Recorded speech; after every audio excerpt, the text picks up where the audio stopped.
handcuffs.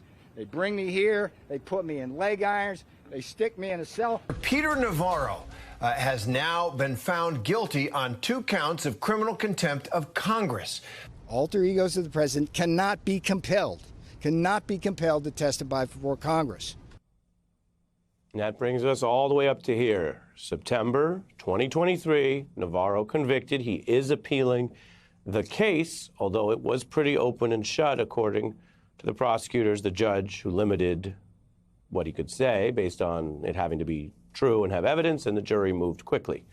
Now, Mr. Navarro came back for an interview. This was his first time back on MSNBC since all this started, a post-conviction interview.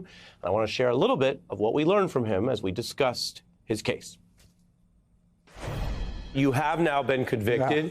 Have you learned anything? Yeah. Would you do anything differently? For better or for worse, I'm going to be a figure in history in a landmark Supreme Court case. That sounds a bit like that goes back to George Washington. It sounds a bit like a note. Do you now see that it can be a crime to try to overturn lawful final votes in this country? Let's just stay with my case. I was charged with failing to comply with a congressional subpoena. If I went in and selectively invoked the Fifth or privilege, I would have forfeited my right to absolute testimonial immunity. But over 1,000 witnesses did cooperate, Peter.